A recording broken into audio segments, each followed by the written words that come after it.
Ẹ kú ìyálẹ̀ta ẹ káàsán lẹ́yìn o. Mo kí wa kú ìrọ̀lẹ́, mo sì kí wa kú àjálẹ́ lẹ́yìn o. Gbogbo wákàtí tí ètò yìí bá bá wa, wákàtí ìdùnnú lẹ́lẹ́dùà ó ṣe fún gbogbo wa o. Àní rógun rùkúrelé, àní rógun rùkúròde. Bùwá omi láàmú àgbà àní gbọ́ bùwá àgbo nínú ilé yìí o. Ọba mi òkè ní fi sí ara wa dè wá. Ọjọ́ wọn ni wọ́n fi pa wọ́n, kò ní yálé wa. Ayé ní mẹ́wọ̀n ni wọ́n fi sídìí ọ̀bọ, ọ̀rọ̀ ẹ̀wọ̀n ní yálé ẹnì kọ̀ọ̀kan wa. Ayé ní kọ́lé òjọ́ fọmọ ẹ̀dá ènìyàn, kí ni ilé òjọ́ òun ni sàárè, kò ní tọ́ sí wa báyìí. Níbi ọ̀gẹ̀dẹ̀ bá dúró sí mẹ́lásọ rẹ̀ ya mọ́lá, Elédùà kò ní yà wá ń wèrè. Tọ́ wọ́n ní òkè òkèlè múru sí, bí kò bá kán orí omi ìfòsókè téńté ni, gbígbá bá sì bọ́ orí omi ìfòsókè ni, a máa ga jọ̀tá wa lọ ni. Láàrin ọ̀gún òun ni màrìwò sọ̀sọ́ o, sójú àwọn ọ̀tá wa máa gbé rere ṣe. Bí ejò bá kọjá lórí àpáta kì í lapa. Elédùmarè àti bára wa láyé o, já lapa rè. Gbẹgbẹ wa bá ń kọ́lé já bá wọn kọ́. Wọ́n bá ń ra mọ́tò má jà ra mọ́tò tí ó pa wá. Kọ́lé aláyọ̀ fún wa. Ẹ kú ìkàlẹ̀. Orúkọ èmi ọmọ yín náà ní Lúkúmọ̀nà ọmọ Àyádáre bàbá ọgbọ́n ọmọ ọ̀dọ̀ àgbà, ẹni tẹ́ ti mọ̀ bí a mọ owó ni o. Ètò yìí ó jáde sí wo ọkùnrin lọ́wọ́. Ètò yìí ó jáde sí wo obìnrin lọ́wọ́. Má dè mọ́lé torí pé ìwọ náà fẹ́ kọ́lọ́hún oṣù orí àbọ̀ fún ọ. Tó o bá ti wá fẹ́ bẹ́ẹ̀ ìwọ náà máa pín ike fún gbogbo àwọn ọ̀rẹ́ rẹ̀. Ẹ̀kọ́ wo la fẹ́ kọ́ra wa? Sáyẹ́ǹsì àwọn àgbàlagbà ni. Sáyẹ́ǹsì Yorùbá, ẹ̀kọ́ ìmọ̀ ìjìnlẹ̀ Yorùbá ti ṣayé ẹni dọ̀tun. Tí ogun ọ̀bá pọ̀ kò sóhun tó ní kọ́mọ ológun ọmọ àrògbò rẹ̀ lò. Tó o bá ṣàtọwọ́fà, tó o ṣàfarawé, tó o ṣàfarakó, tí o sì tọ́ mójútó ògo rẹ, tó o ṣàwárí ara rẹ, tó o sì ṣiṣẹ́ tọ̀, ògùn owó kọ́lá àfi ṣiṣẹ́ tọ̀ rìn àjò ayé ẹni. Ẹ̀dá gbọ́dọ̀ ṣiṣẹ́, èèyàn gbọ́dọ̀ ṣiṣẹ́ ni. Tó bá ṣiṣẹ́ ọ máa bẹ lọ́hùn tí tó fi ní ṣiṣẹ́ oníṣẹ́. Ìjọ gbọ́ báyìí, ṣàwárí ibi ajé rẹ wà. Tó bá jẹ́nu pápá ni wà á rí, tó bá jẹ́nu odò ni wà á rí, tó bá jókè èpẹ̀ ni wà á rí, tó bá jẹ́nu òrùn ni wà á rí. Gbogbo ẹni ọ̀rọ̀ ló ọba kọ́ ló lówó lọ́wọ́ o, ọ̀pọ̀lọpọ̀ lórí ìlú ọba tí ń sùn ta o. Torí rẹ̀ bá lọ, tẹ́sẹ̀ rẹ̀ ọba lọ, ọ̀nà ó dì fún un. Ṣùgbọ́n tí ẹsẹ̀ bá lọ, torí bá lọ, tí méjèèjì tẹ̀léra wọn, a ò ti ṣe déédéé. Gbogbo ẹwà tẹ̀m̀bẹ̀lájò orí wo ní ṣàtakò ọ̀nà o. Ẹsẹ̀ wa náà sì ní ṣàtakò orí wa o. Gbogbo bí a bá lọ, a máa rí tiwa ṣe ni o. A ní sórí olórí o. Ẹ wo eku yìí dáadáa. Bí àṣà àwọn bàbá wa wọn ní Asinrin dé, òórùn dé. Bí àti wí pé òbúkọ dé, òórùn dé. Bẹ́ẹ̀ náà ni bí Asinrin bá dé, òórùn dé mẹ́rin. Eeku kan ni tó gbajúmọ̀ káàkiri gbogbo ilẹ̀ Yorùbá. Kò sí ẹ̀dá tí ó rí láwùjọ àwọn ibi tó bá kọjá, kálukú máa sáré kásẹ̀ òkè pé Asinrin, Asinrin, Asinrin, Asinrin. Torí ẹnu ẹ̀ tó gùn kọ́ má gé àwọn jẹ. Ẹ̀rí nǹkan báyìí, Ọlọ́run ó ṣàánú wa gan ni o.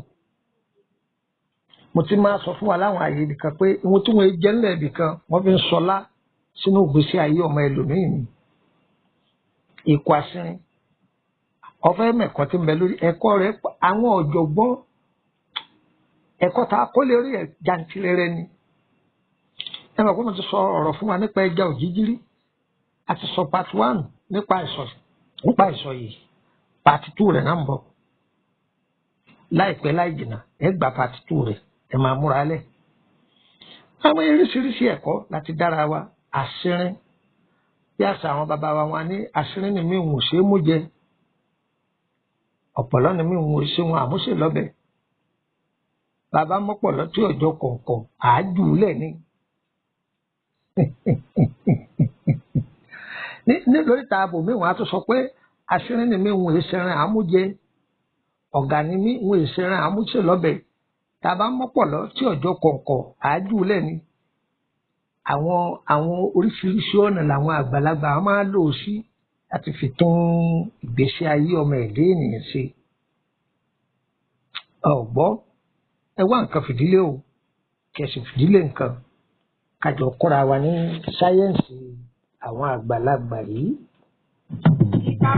Ìbàdàn ẹ̀jọ̀ òun tó ìdójú mu ẹ̀yin lánà tán ẹ̀yin lánà òun ọlọ́run ọba ló gbé ayé lè lọ́wọ́ o ẹ̀dẹ́kun láyé mo ní ìjọba àánú mi àkókò tó ga ká mo ní ìjọba àánú mi ohun rere làkèrè bí gbogbo ohun rere àkèrè bí gbogbo ìdádọ́dúwà rẹ̀ ẹgbọ́n.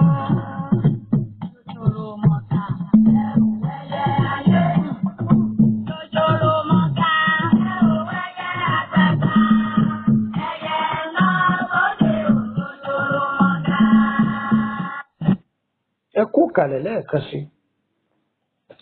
Mo kí gbogbo ẹ̀yin ọmọ Yorùbá káàkiri àgbáńlá ayé o. Ẹ wá nǹkan fìdílé tàbí kẹ́ fìdílé nǹkan. Ẹ ti jókòó. Tó ẹni a máa lọ kò ní ṣòro àní tọ́jú ilẹ̀ mọ́lẹ̀ ilẹ̀ ní yamọ́ wa lẹ́sẹ̀ gbẹrẹgẹdẹ. A ti máa ayé ti mọ̀ wá ayé wa ní fayé hàn wá o. Àní wọlé bí iṣu. Àní wọlé bí iṣu. Wọ́n ní àdá kì í roko ọmọdé ìdà kì í roko ọmọdé pálápàá ń dẹ̀dẹ̀ bá ròkun bábá rọ̀ṣà ilé ní fàbọ̀ sí o.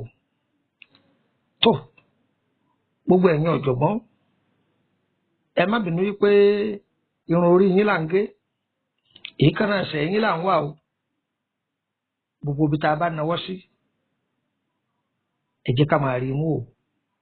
Kábíyèsí ọlọ́run ọba tó lóhun gbogbo dúkìá ọlọ́run lélẹ́yìí tó sì jẹ́ pé kò sí ìṣẹ̀dá ìràwọ̀ tí kì í lò wá gbọ́. Tí ògo èèyàn bá dáa ṣé àmọ́ pé gbogbo ẹni lówó lọ́wọ́ láyé kọ́ láyé fi fẹ́ràn o lè lówó kó ní mọ́tò ọgọgọ́rùn lọ́nà ọgọgọ́rùn ayé ò sì kórìíra rẹ̀. Bó ká oúnjẹ káàkiri wọn ò ní tẹ́wọ́ gbà kò sí ohun tó ṣe owó rẹ̀ wá ní wúlò fún ọ o ò ní rí èèyàn ṣe dànsáàkì rẹ̀. Ẹlòmíràn sì lówó kò ní gá kò ní go ògo rẹ̀ ni wọ́n máa bínú. Kì í ṣàlówó lé o ẹwà ara rẹ̀ ni wọ́n máa bínú ẹni kí ni aṣẹ́wó ni ìgbéraga ẹ pọ̀ kìíní kan ẹ ṣe tí ayé bá ń bínú ẹni tí wọ́n bá kórìíra ẹni tí wọ́n bá ń ṣe ìlara ẹni ó le gan ni o. Wọ́n máa fi dínà oore mọ́yàn ni wọ́n sì fi ba nǹkan jẹ́ mọ́yàn lọ́wọ́.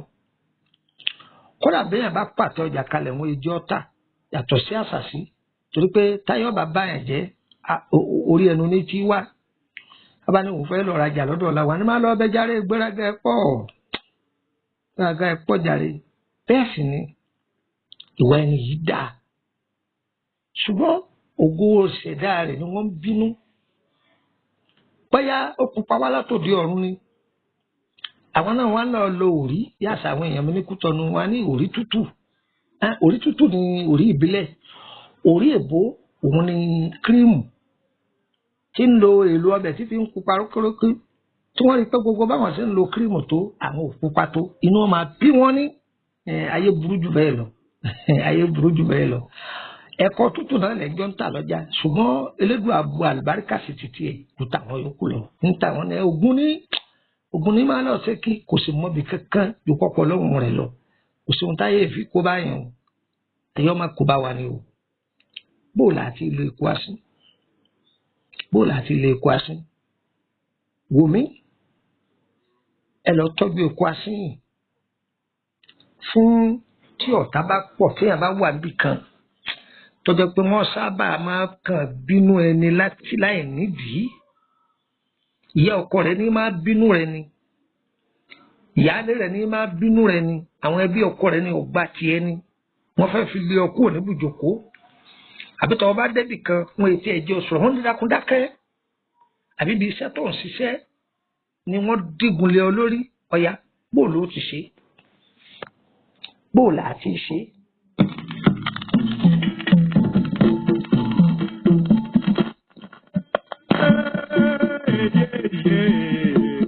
Àgbà kì í ṣòro bí ewé.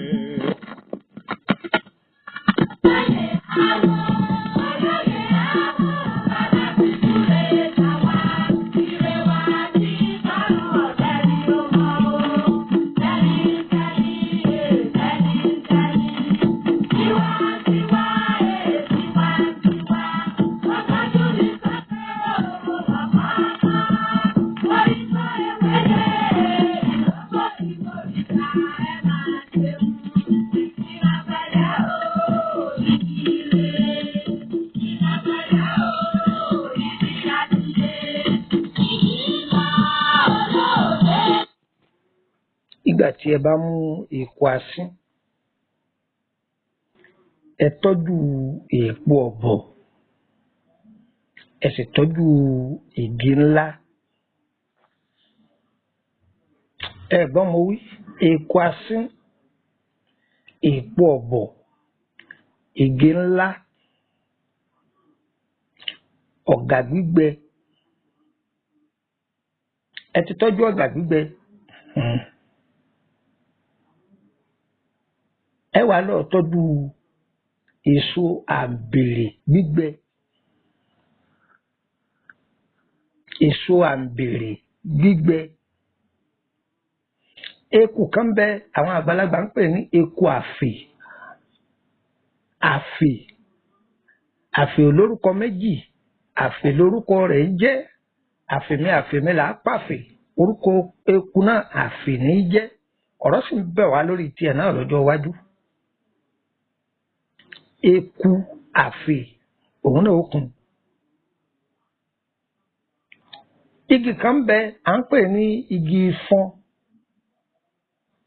ẹ wá egbò ifọ̀n egbò rẹ̀ tútù lọ da ẹ pa pẹ́pẹ́pẹ́ kẹ yọ èèpo ara rẹ̀ ọyẹ ẹ̀gún gbogbo ẹ̀. Tẹ́ bá wá gún tán ọṣẹ tó bá wù yín ni kẹ́ ẹ fi kó.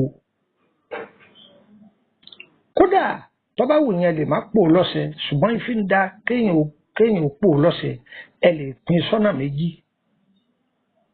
Ẹ pò dá kan mọ́ṣẹ ẹ dà kan sínú àdí àgbọn tàbí kẹ́ ẹ lo òróró olive oil.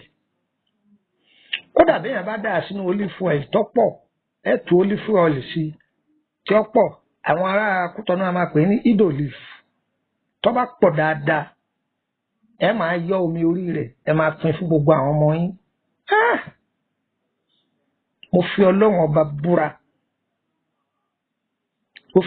ọba búra tí ayé bá ń kórìíra rẹ̀ tí wọ́n ń kanra mọ́ tí wọ́n ní ọ́ lára tí ìyá ọkọ rẹ̀ burú àwọn ẹbí ọkọ rẹ̀ burú àwọn tẹ̀ǹdọ́ ń tajà wọn ò fi ọ́ rí.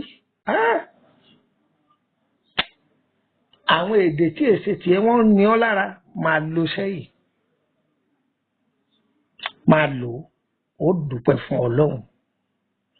Èyí tí a bá pò mọ́ ọṣẹ bó lẹ́ ti ṣe gbogbo ẹ̀ lẹ́gùn búrúbúrúbúrú òpó mọ́ṣẹ ọṣẹ yòówù tó ọba àlọ́ṣẹ pupa ọba àlọ́ funfun ọba àlọ́ṣẹ dúdú kódà bọ́rọ́ṣẹ góòlù rà á. Kí ni mo wí fún yín? Ẹ máa fi wẹ̀ gbogbo ò lè já sí láàárọ̀ gbogbo ò lè já sí lọ́sàn-án ṣùgbọ́n bí ń da tí yẹn bá lò ó láàárọ̀ kùtùkùtù ṣùgbọ́n máa lò ó lálẹ́ lẹ́ẹ̀kọ̀ọ̀kan. Ọ̀rẹ́ mi wà á dúpẹ́ fún Ọlọ́run kò jù bẹ́ẹ̀ lọ. Wàláì kò jù bẹ́ẹ̀ lọ. Iṣẹ́ àwọn tí máa ń níyàn lára àwọn onílára ẹ̀dá àwọn ọ̀ka èèyàn tí è fẹ́ gbọ́ ohùn ẹni kódà bí ayé bá fi àmì síyàn lára tí bá ń lò ó wọn ó sì mójú kúrò lọ́rọ̀ rẹ̀ dán o gbogbo ẹni tó bá lò yọ bá yín lára mọ́ ṣùgbọ́n tó o bá dé mọ́lẹ̀ tó o pin fún yẹn kò ní ṣiṣẹ́ fún ọ kí ni mo fún ọ kò ní ṣiṣẹ́ fún ọ.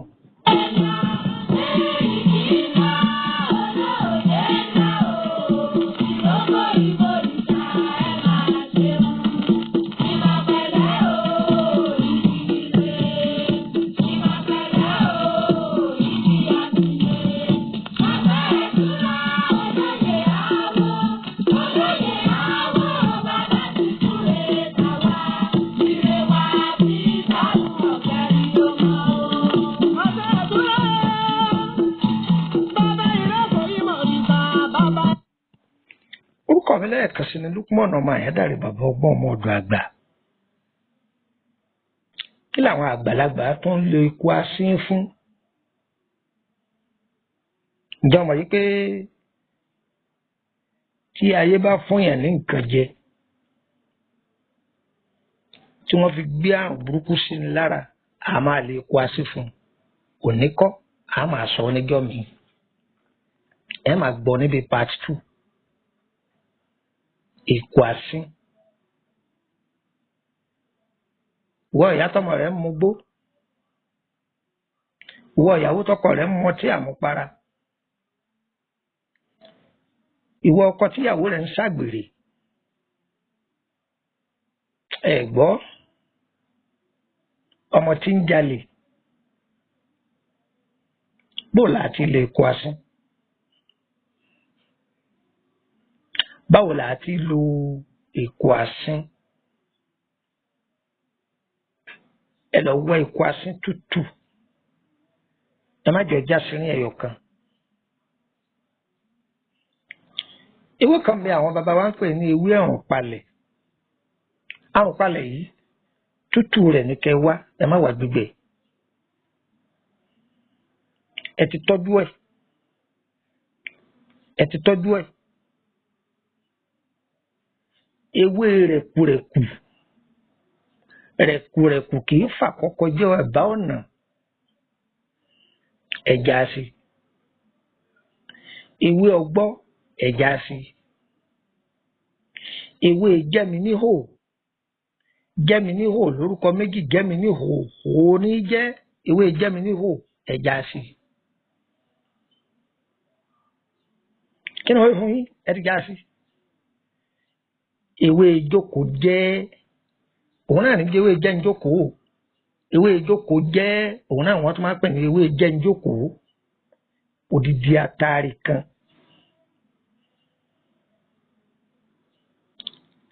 Kòkòrò kan bẹ a máa pè ní kòkòrò ìkàmùdù. Ẹ̀wà àkọ́kọ́ ẹ̀ kò sí. Ọyẹ ìjò burúburú. Ẹ ti jò burúburú. Tó bá jẹ́ pé ọtí lẹni yẹn máa mu, ẹ má jẹ́ ọmọ yìí pé oògùn ọtí lẹ sí fún. Tó bá jẹ́ pé sìnáàbù ni máa mu, ẹ rọ́ sínú sìnáàbù kankan pé ẹ̀yọ́nú lẹ sí fún kó máa lò ó. Ìgbà tí ó bẹ mu sìnáàbù yẹn délẹ̀, ọtí yẹn ó yọ lẹ́nu yẹn tí ó sì ní débi ọtí mọ́. Ó dé ní o. Obìnrin tí máa lọ ọ̀dọ̀ àlè, ẹ dà á sóyún fún ẹni ọmọ ìfọkọ mu tí ó yọ lẹ́nu yẹn. Tí ó sì kí ni mo pè fún yọ yọ lẹ́nu yẹn.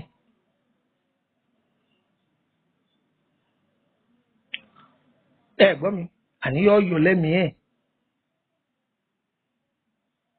Ọjọ́ bẹ́ẹ̀ lọ. Ọmọ tí tọ́ba wá jẹ́ pé fòkìfòkì ní máa ń ranjú kálé ọkùnrin ọlọ́kùnrin káàkiri tí ó bá lò orí ìjókòó ni ẹ ti dí ó lò, ẹ fi fọ́ ẹ̀kọ́ fún un. Kò mú ẹjẹ́ ọ máa lò lórí ìjókòó lórí ìjókòó lórí ìjókòó. Láwọn ọmọ tí ì gbọ́ràn ẹjẹ́ wọn máa lò lórí ìjókòó, wọ́n máa gbọ́ gbogbo ohun tẹ́ ń bá ń wí fún un. Kódà bí wọ́n bá ń júwe ìta fún yóò lò wọ́n lọ ni. Ìṣẹ̀dá wo ní gbàbọ̀dé o. Á dára fún gbogbo wa. Gbogbo ẹ̀yin tẹ́ bá láàjò yìí ọba yín lára mu, á máa tẹ̀síwájú lórí ẹ̀. Ọ̀nà tá a máa gbà lu àṣírí. Àwọn bàbá wa fi ṣàwúre. Tí a bá wà níbì kan tí wọn ì dán ọmọ tó bá lò ó, wọ́n wà orí. Wọ́n wà orí. Wọ́n wà orí. Torí pé bí ẹ̀yin bá pọ́n àfarahàn olóko ni. Bóṣù bá lé ń fara aráyé ni. Ayé ọ̀dọ̀ ọmọ ní ti dáadáa. Mo tèmi náà mọ̀. Orúkọ mi ni Lukman ọmọ Àyándàrè bàbá ọgbọ́n ọmọ ọ̀dọ̀ àgbà. Nọ́mbà wo lẹ lè fi darapọ̀ mọ́ wa lórí WhatsApp group. A ní WhatsApp group tó jẹ́ public, eléyìí jẹ́ 21 mọ́kànlélógún. olómi tútù 11 life spiritual solution 10 ṣẹ̀rí pé tá a bá papọ̀ jẹ́ 21. gúrùpù tuntun kan ti wá wà mẹ́ òun jẹ́ private group òun jẹ́ home spiritual solution owó lẹ́ẹ̀ fi wọ bí ìyẹn 5,000 ni. tó bá wọ bí ìyẹn iṣẹ́ kan la fílẹ̀ lọ gbàgbọ́ yé dáadáa ni o lè béèrè ń bẹ̀ tàbí tó bá fẹ́ràn lọ́wọ́ mi a lè fún ọ ń bẹ̀. tàbí ọfẹ́ máa gbọ́ àwọn ìtumọ̀ àlá rẹ̀ lọ́lọ́kan ọ̀jọ̀kan àtàwọn sàárà tó lè ṣe sí àbí gbìyànjú tó lè ṣe lórí ẹ̀ á sọ fún ọ nínú private yìí ni. ṣùgbọ́n tó bá fẹ́ béèrè nípa ìrìn àjò rẹ lórí iṣẹ́ ni lórí ọkọ lórí aya ni ó sanwó lórí ìyẹn ni.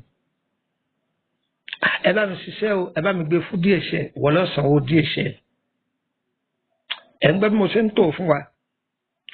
tẹ́ bá kọ gbogbo nọ́mbà nàìjíríà mi tí ò lọ orílẹ̀-èdè Benin ni mo wà tẹ́ bá pẹ́ tí nàìjíríà tẹ́ pẹ́ tí Benin tí ò lọ mi ò sí ní kọ́ńtírì méjèèjì ṣùgbọ́n whatsapp nọ́mbà tí ń kọ́kọ́ dá akọ yìí ti nàìjíríà ni tẹ́ bá pè mí lórí whatsapp ẹ̀ yóò lọ ẹ yẹ farabalẹ̀ máa gbọ́ nọ́mbà mi. tí n bá bá ọ ládéhùn má fi ìbéèrè lẹ̀ o ìní dá ọ lóhùn o. tó bá jẹ́ pé ọ̀sẹ̀sẹ̀ fẹ́ bá mi sọ̀rọ̀ ní ìfín dáa kó pè mí dàrẹ́tì látòrí fóònù rẹ o. tó bá ní pé mẹ́sẹ̀gì ló fi kalẹ̀ mẹ́sẹ̀gì máa ń pọ̀ fún mi o. ǹjẹ́ gbọ́ kọ́kọ́ pè mí dàrẹ́tì lórí fóònù rẹ èyí sì dá ọ lóhùn. tí n bá fẹnu ara mi sọ fún ọ pé lọ́ọ́ fi mẹ́sẹ̀gì lẹ̀ ń dá ọ lóhùn. ìyẹn dúró sí ẹ̀gbẹ́ kan. tọ́ lára ọ̀pọ̀lọpọ̀ ohun tí a ti sọ̀rọ̀ nípa rẹ̀ tẹ́ bá fẹ́ ká bá yín mójútó àǹfààní wà á bá yín mójútó. ìlú yòówù tẹ́ lè rí kẹwàá á bá yín gbé fún díẹ̀ ṣẹ́ ó sì gbé kan yín lára gbẹ̀gbẹ̀gbọ̀n. tọ́ ọyẹ mú gègé kẹ́ máa kọ àwọn nọ́mbà náà +234 80 32 98 32 98 +234 80 3298 3298 nọ́mbà tí mo dá kọ nù. gbogbo kọ́ńtírì tí n bá rí kí n lọ láyé tẹ́ ẹ bá fi pè mí lórí whatsapp ẹ̀ máa dá yín lóhùn.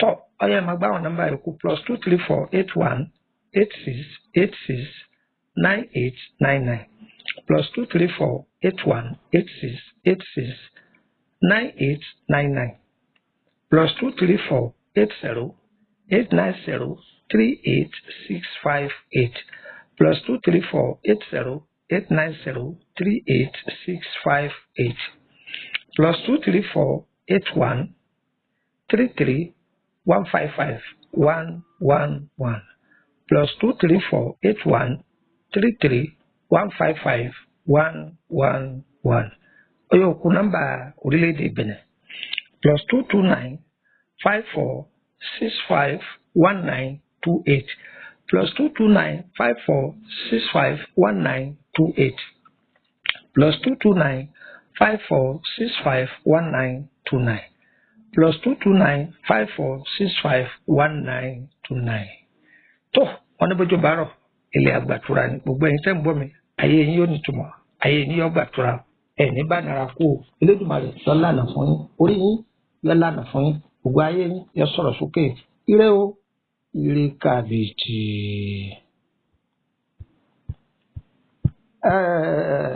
síwájú sí gbogbo ẹ̀yin ìyá mi kó tó di pé màá lọ gbogbo fídíò tí ń bẹ lọ́wọ́ yín mo fọ Olódùmarè bẹ̀ yín ẹ má dé mọ́lé. ọ̀pọ̀lọpọ̀ ń béèrè pé àwọn ò máa rí àwọn fídíò yìí ẹ má dé mọ́lé o ẹ máa ha kọ́ máa kárí gbogbo ilé káwọn èèyàn máa jàǹfààní rẹ̀ jẹ́ gbọ́ báyìí